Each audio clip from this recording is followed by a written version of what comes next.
Welcome to the Monsters of Fantasy. This was written, produced, recorded, and edited by me, Shawn McCarter.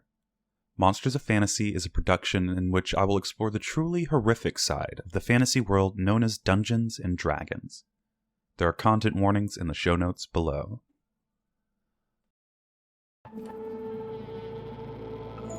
Episode 12 The Mummy.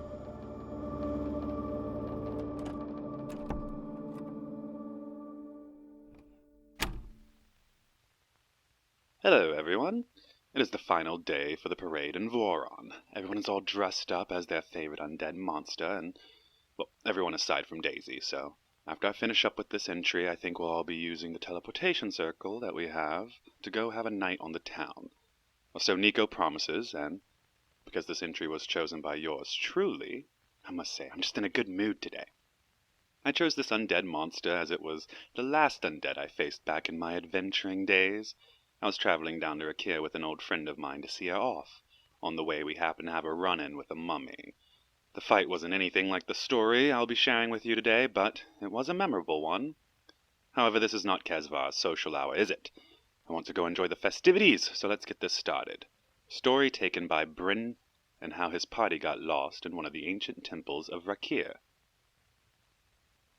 I mean, how far back do I go, really? These people have been with me through thick and thin. They aren't like my brothers and sisters. They are my brothers and sisters. We are family. We've been an adventuring party ever since we were kids. So I can't begin to even explain the complexities of our group. No, I'll just tell you what you need to know to understand everything. I'm the biggest of the group. Being a half Goliath and all that, it gave me a position of strength and durability. One that I bear proudly.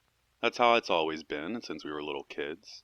If anyone tried messing with my friends, I wouldn't fight them, honestly. I was a bit shy, but just my massive size did scare away most other children. Except Lana.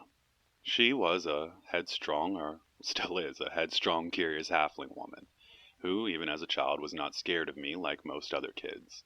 In actuality, she was kind to me, and was my first real friend. Of course, this made us stand out like outcasts in the orphanage, two comically different pairs, but that never really bothered her. She would still go and explore and talk to or fight whoever the hell she wanted. Being friends with her is the reason I ever picked up a sword and did all this adventuring stuff anyway. It was to make sure her dumbass didn't get hurt while doing it. And before I knew it, she did the same thing with a rather lonely kid named Mandrake. I'll admit it, I hadn't noticed him before, always hidden in our small library behind a mountain of books. He wasn't outgoing like we were or anything, and we only ran into him because Lana was climbing up on my shoulders inside the library. I don't even remember why. I think she was trying to sneak into the kitchen, maybe steal some pancakes for breakfast. Inevitably, though, she slipped and fell on top of Mandrake. By the time we had all the books cleaned up and apologized, Lana's bubbly personality already took effect. That's how we got such a powerful arcane user like him in our group now. While he never did any of that official learning, Mandrake is incredibly smart and learned all those wizard spells without having to go to some big, fancy, and expensive school. And last is Catelyn. Catelyn was our guiding light through everything. The peace and the calm. She was the last to join our group. One day, Lana fell from a tree. It wasn't even a bad fall or anything. She just scraped her knees and was bleeding a little bit, but come running from the tree line was the small platinum-haired girl clutching a tiny pendant of the moon. She ran over panicked, and for the first time of many, healed up Lana's injury. She became a knowledge cleric to Selune later on in life, the moon god or something. She got a tattoo of the emblem, though, right between her shoulder blades. It was of 2 eyes, opened wide, surrounded by 7 symmetrical stars. And, no matter where you stood in the room, the eyes would follow you. So, that's how we all came to meet, and is a very brief history of how the group the Fantastical Four was founded. I didn't come up with that name or anything, Mandrake did. It was one afternoon after we managed to survive an encounter with a few wyverns. Lana had plummeted a couple 100 feet during that fight, and just before she hit the ground, Mandrake had pulled out a feather and saved her life. Lana kept on for the entire night saying how fantastic the fight was and that we were fantastic, and eventually, just to tease Lana, Mandrake called us the Fantastical Four. On this particular morning, the Fantastical Four had been visited by our old friend Yonto. He's a secret dealer in the magical and rare items, and truthfully, if he hasn't made himself known to you, I've said too much already. It's just that we owed him a favor, and it was time that our favor was due. We were camping out in the Dodre Hills bordering our two nations, and while standing on top of those rolling hills I looked far to the north past the expanse of grass. I could see a rising smoke cloud from Little Point. Then, to the south of the hills, the slopes evened out, and the plains of grass turned to rough, textured dirt, spotted with smaller greenery. And eventually that turned into the wasteland known as the Deserts of Rakir. When we saw Yonto and his nightmare apparate at the foot of the hill we were on, Catelyn knew immediately it was time we paid back the price of the stones we were carrying. 2 months prior, Yonto let us borrow a pair of magical items called Sending Stones. Aside from a small arcane sigil on the underside of both of them, they looked like regular rocks. Except if you held one to your lips and finished the phrase with "over," then it would translate it to the other rock. No matter the plane of existence, it would work. Mandrake had tried copying and studying the enchantment before Yonto returned. That was the whole reason we borrowed it in the first place. Mandrake was so sure he could pull it off, but just like Yonto promised, all of his stuff was a one-of-a-kind, and Mandrake failed to copy the enchantment.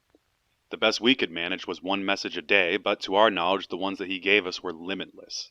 So instead, when he came to collect payment for them, we gladly offered our services instead of trying to source together 6,000 gold. Yonto said this was fine, of course. He had always had a way of collecting what was owed. He told us that he heard of a rumor from a friend that an ancient Tabaxi priest of some sorts had been buried in one of the pyramids of Rakir and hadn't yet been looted. This was very believable, as the ancient pyramids stood tall even 3,000 years ago when our kingdom was established. Hell, there were some adventurers that spent their lives trying to find them in the vast wilderness, buried by years of sand being blown around, because if they found just one treasure room, they would be set for life. Yonto told us he and associate had found it, and that they were positive it was trapped and guarded by ancient magic. This is where Yonto and his associate, though, seemed to always stop, never actually getting into danger, just lurking on the outskirts of it. Just enough to profit off of it, but not enough to actually get hurt. Instead, he sent groups like us, either on the hunt for adventure, or just as a means to make gold. The trip there wasn't too difficult, because to be frank, it was a deserted desert. Aside from a group of travelers we spotted in the distance on the main road during our second day, we didn't see more than a few scorpions and lizards. It took us 4 days of walking to get there, during which both Catelyn and Lana complained the entire time. And while we didn't run into any monsters, walking through sifting and moving sand that will blister your bare skin, while the sun beats down on you persistently, is not pleasant. Catelyn's god actually gave her the gift to pull water and food from the heavens. However, she ended up just becoming a glorified water spigot during that trip, replenishing our canteens or cooling us off whenever we needed. We arrived at the site about midway through our 4th day of travel. It wasn't a large pyramid, honestly. The base of it was lined with large limestone bricks and then layered up evenly to tower about 30 or so feet in the air. Looking around, you could see a lot of sand had been dug out and pushed to the side so that the pyramid sat inside this large dirt bowl. From the lip of the bowl, we walked around the entire thing just to make sure there was no other entrances than the obvious one. A large rectangular hole that seemed to be guarded by 2 statues. The statues were of 2 tabaxis standing tall, wearing simple cloths and decorative headwear, and in both their hands were spears. After determining that it was indeed the only way in, we slowly climbed down to the center of the bowl. Or rather, I tried doing it slowly, but Mandrake lost his footing about halfway through and began free-falling. Catelyn started sliding to try and catch him, and then they both started free-falling, and Lana saw what was happening and decided to use her shield to slide the rest of the way down, shouting about how fun it was. I had fallen on my back from laughter and gave up on trying to climb down at that point, and I, too, slid the rest of the way. We were all laughing until she hit one of the stone statues at the base of the tower. We all saw her crash into the statue, but none of us were in any position to stop or help her. I panicked when I saw the statue's mouth start to twist and move, because in my limited experience, moving statues is never a good thing. Mandrake later explained it was a spell called Magic Mouth, and that there was no need for me to break the statue's head off. Luckily, though, before I decapitated him, Lana had heard its message. It was a warning from whoever helped Ianto find this place. It said that he can sense a strong abjuration magic, and behind that, something necromantic. He warned us that there were 2 traps up ahead, and then wished us luck.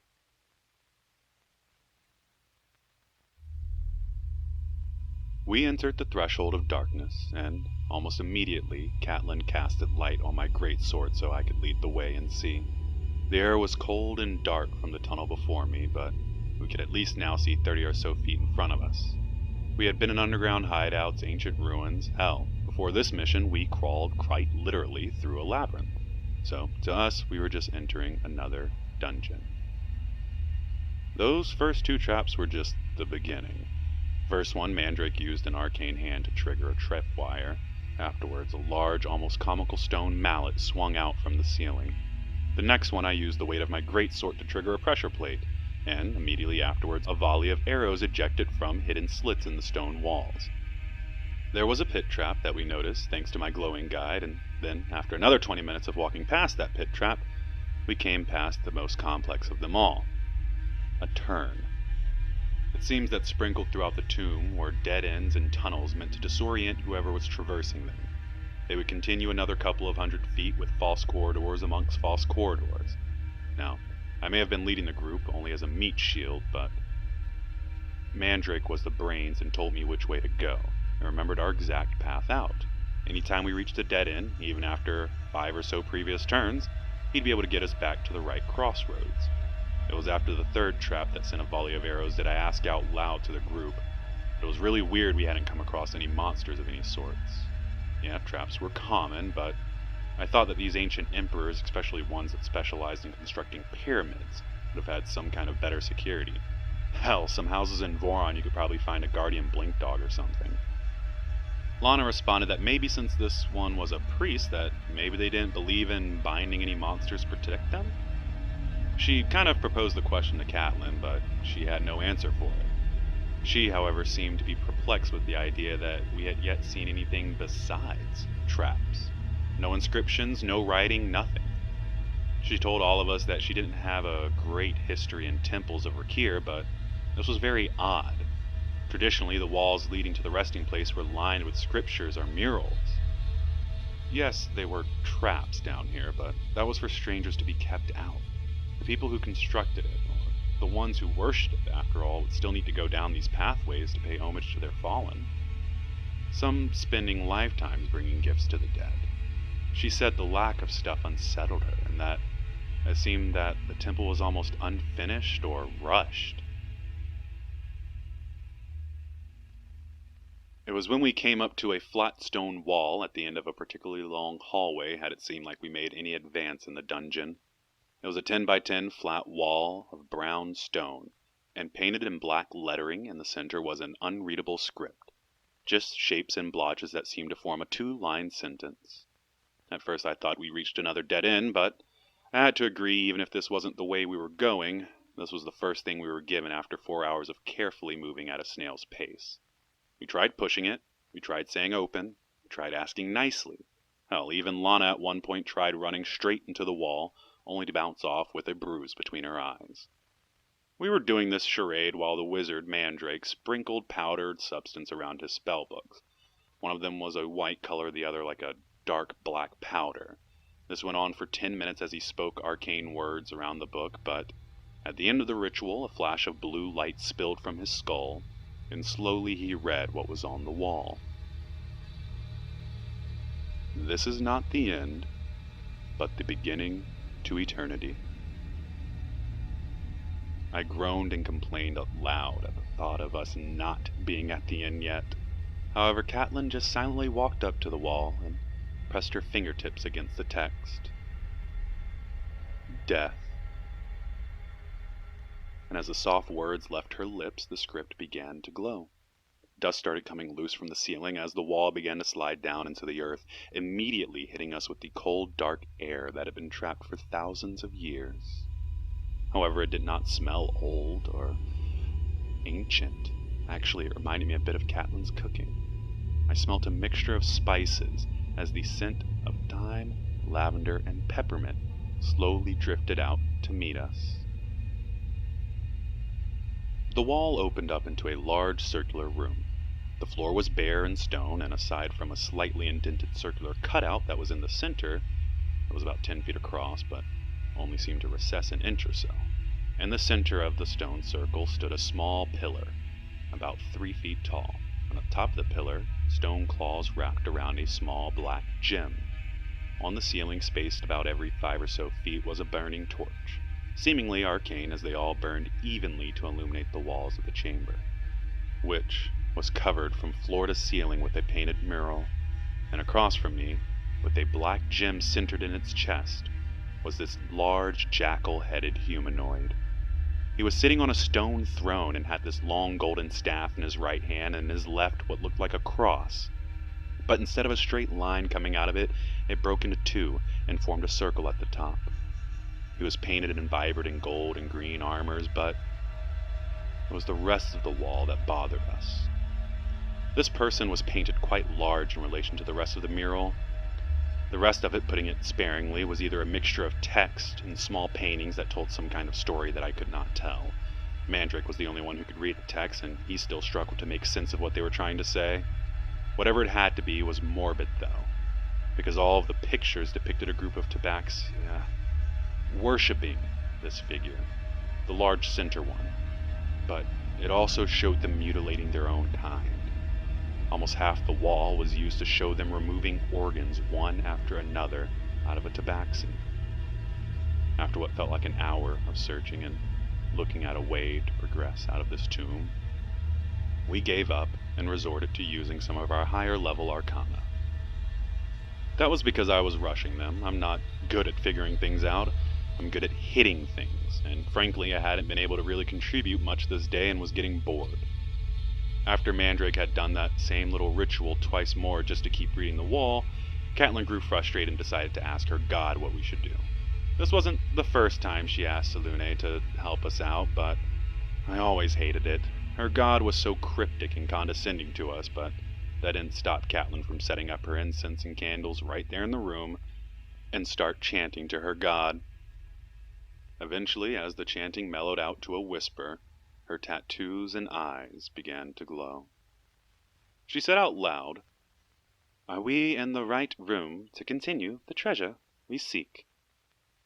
And after a brief moment of silence, she nodded her head in affirmation. Mandrake told her to also ask who or what is this ancient god that these tabaxis worshipped. After a quick reminder about the gods being incredibly short-answered, she instead asked if these tabaxis worshipped the god of death. She said yes, but then hesitated, mouth trembling, and then corrected herself with a firm no. She sat there motionless for a moment, her eyebrows furrowing around her glowing eyes. Twisting her mouth to each side, she then asked the last question, a very simple one. "And if I succeed?" After that, she ended the ritual. She told us that her god made her an offer. She said firmly that whatever this god was, she did not understand it. Her god said it felt like her sister, the god of death, but whatever deity we had on earth was colder, harsher, and more primal than the god of death Selûne knew. Catelyn started talking excitedly, saying her god had tasked her with getting to the bottom of this pyramid, quite literally. At which point, Lana frustratingly interrupted, saying that was all fine and dandy, but how do we proceed? She, like me, was starting to get bored in this room and itched for some action. Catelyn then walked over to the center of the room where the onyx gem was resting. She asked Mandrake over to the crystal, and she explained that her god told her to cast a spell that reeked of death to continue. Reading past the crypticness, though, they decided to cast a necromantic spell into the gem and the center of the room. The gem began to glow a faint white aura as a thin line appeared in the center of the large god on the wall, and soon the wall was separating into two, revealing another long dark hallway. "I Don't know what came over her, but Catelyn ran ahead without us. We started to chase after her down the long hallway, at the end of which we saw a dimly lit room. But as soon as her thin frame crossed into the light, a wall of darkness came crashing down with a loud thud in between us. Now, we didn't panic right away or anything. We instead used the sending stones to get a play-by-play situation on the other side. Apparently this room had the same magical enchantments that the previous one had, and all the torches were lit, giving off a heatless flame. The walls were covered in another mural depicting 2 additional gods. I never got more details than that because she started quickly describing the large sarcophagus that was in the center of the room. She said it had to be 10 feet long and 3 feet wide and was carved from solid gold, but that the carving had artistry and care put into it. She said you could see individual whiskers of the tabaxi that had been carved into it. She said it was carved in a way that made the top look like a tabaxi was resting with its arms crossed while wearing a long, beautiful gown. She then said that there were dozens of vases that lined the wall, but in a symmetrical way. There were 4 large vases that all stood across from each other. These ones stood 4 feet tall and were painted jet black with red runes written on them. Between the large vases, though spaced out in sets of 7, were 20 more vases of varying colors and sizes. After a bit of silence on her end, she announced that most of these contained gold and treasure. She started stammering, trying to fit everything into 25-word segments. Even over sending stones, I could tell she was getting too excited just by her voice. However, Lana asked what she meant by most. She told us that the large black ones just contained ashes, but that they did smell like the strongest spice rags she'd ever come across. Then, more silence. After a minute, we asked back if she found a way out. We could start looting up some of the treasure she had found.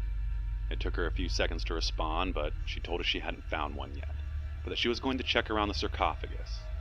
Even I told her it wasn't a bright idea, and we all tried arguing that she should find a way to get this side opened up first. She then quickly promised that she wouldn't open it up and would be right back. Then, after about 30 seconds, we heard a loud thud come from inside the chamber. Mandrake started yelling, not even using the sending stone. Lana called over to her through the stone, but no response. They both started beating on and smacking the wall.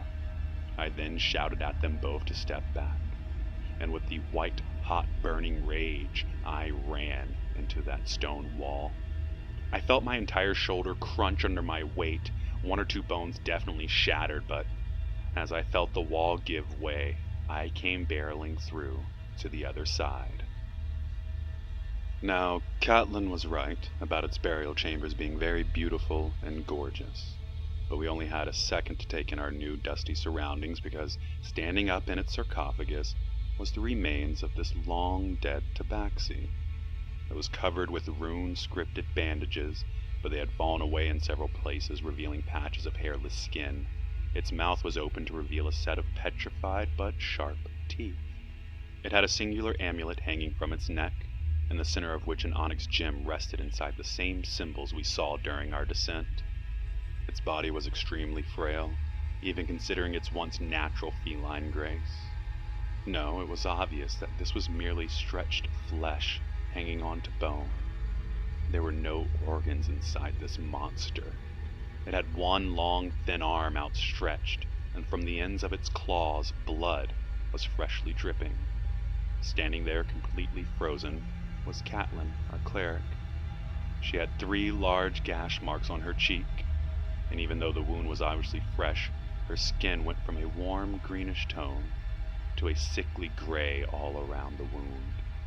I shouted for her to move, but she stood there motionless. It extended its other claw towards me, and with a voice that sounded like 1,000 insects buzzing at once, it told us to leave. We all quickly broke into action, me towards the mummy, Lana to Catelyn's side, and Mandrake actually stood there cowering in fear for a few seconds as he too locked eyes with the mummy.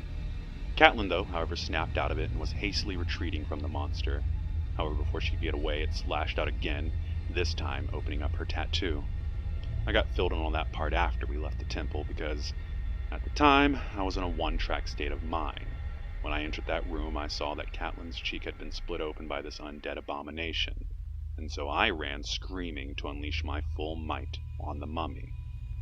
It wasn't until Lana had jumped on my back to stab its eyes had I realized that we weren't actually doing anything to it. It looked so frail and weak, but our blades merely bounced off of its flesh. Sure, there were nicks and marks where we connected, but it didn't crumple and give way like I anticipated. It then reached out and tried clawing Lana across the face, but as she ducked down, using me as cover, it dug into my shoulder. I felt something cold seep into my veins, and as its claws pulled themselves out, I felt my entire shoulder go numb. It still felt warm liquid trickling down my back, though. Behind me, Catelyn squealed and told us to all back away. I could see now why. Each of the 4 large black jars were shaking, and piles of ash were starting to flow out, forming into some sort of ghostly apparitions. Now, we were all smart adventurers, so when this started and the closest one to Catelyn slammed her into a wall, breaking a couple of ribs, Lana made the executive decision to get the fuck out of there. None of our attacks were doing anything to hurt the enemy, and most noticeably, the strongest offensive user we have had spent the last 20 or so seconds of this fray staring slack-jawed with piss trickling down his leg. Lana shouted at Catelyn to just grab a few vases that looked like they may be worth something. I, however, got cocky and ripped the amulet that was hanging around the mummy's neck. It did cost me a few extra scars on my back, but I felt like stealing something personal from the bastard. I then picked up Mandrake with my other hand, who was still staring slack-jawed, and started sprinting back up the long hallway. Behind me, both Catelyn and Lana were running, dropping gold coins and jewels along the pathway. After we broke through the chamber, Mandrake woke back up. He immediately noticed we were running away, and used his keen mind to lead us back to the top. It took a total of 9 minutes of running to make it back outside, and we didn't even stop there. We scrambled our way chaotically until we were up and out of the pit, and then we ran another half-mile just to be safe. Considering we spent several hours in there, it was now dark outside, and we ended up setting up camp not too long after. Mandrake and Lana were busy counting their spoils. I think we snagged about 2,000 gold pieces and another 600 in gems between the 4 vases. I had a few scratches, obviously, but we were more worried about Catelyn. It was obvious something happened down there. She had gone pale, and the skin around her wounds was now clearly dead and rotting off. She started casting spell after spell, almost exhausting herself trying to fix it, but nothing she did made her condition any better. We let her even down an entire potion, and still nothing. She said that she could probably take care of it in the morning and just needed to get a night's sleep. She was the cleric of the group after all, and we trusted her opinion. We instead just spent the rest of the night trying to tend to her. The best we could do was keep her bandages clean throughout the night. It was during my shift that she passed away. She was calling out something softly underneath her breath. I went over and placed my ear to her lips, and the last words she uttered were, "Thank you, Anubis." I don't know what she meant by it, but as her last breath escaped, a breeze came blowing it away. First, a few strands flew in the wind, but I quickly realized the sand that was billowing in the wind was not coming from around Catelyn, but rather coming from Catelyn herself. Beginning from the 3 gouges on her face, her body began to flake and decay away, becoming one with the sand around her. We tried resurrecting her. Even after our group grew, new friends were met, and the adventures took us to foreign worlds, we always kept our mind on her. And once we were able to cough up the funds for a true resurrection, over 25,000 gold, only to fail. Mandrake says he likes to believe Catelyn's god, Selune, granted her a great boon for finding out something about that weird god down there during the minute she spent alone with the mummy, and that she was having too much fun in her pantheon to come back to us. I let them think that.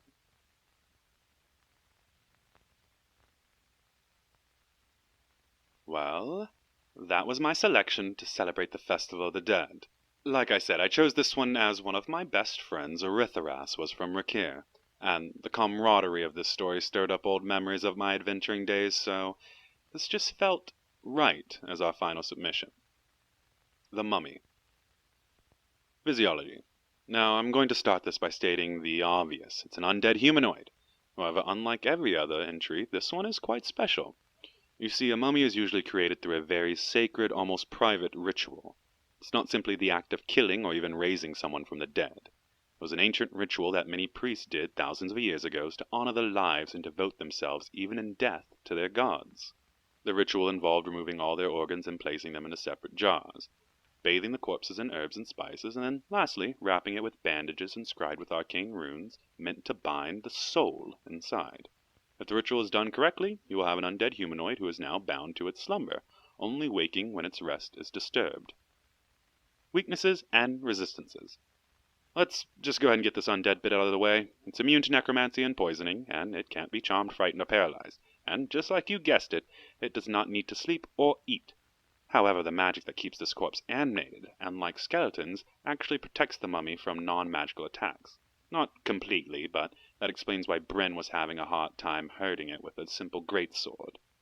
But I'm willing to bet that Mandrake, had he not been incapacitated by the mummy's dreadful glare, which I'll get into in a minute, then this mummy would have been toast. That's because they're susceptible to be lit on fire, and will quickly burn away their skin, destroying the spell that keeps them animate. Anyways, attacks and abilities. I'm putting these together as the mummy isn't a smart creature, so this isn't some kind of attack or thing it's doing.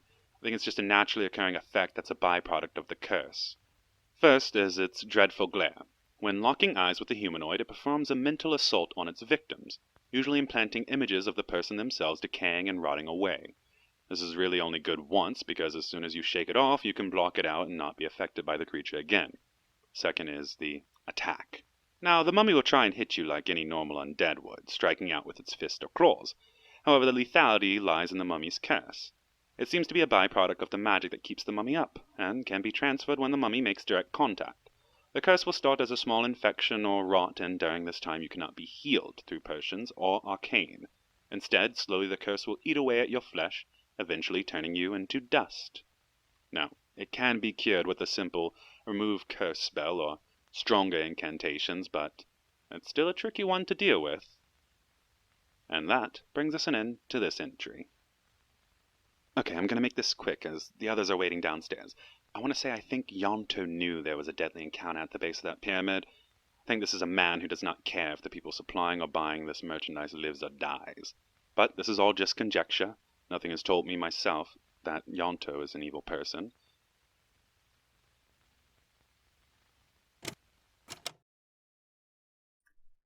Thank you as we wrap up the month of October and Halloween with the Festival of the Dead. If you enjoyed today's episode, please share it with your friends and family and leave us a review on Apple Podcasts. Follow us on Twitter at monstersof_ for all news and teasers for upcoming episodes. Today's story was inspired by a session I ran in which my players immediately noped out of an encounter with the mummy. Join me next week as we break away from the undead traditions with something completely out of this world. Thank you for listening. Until next time.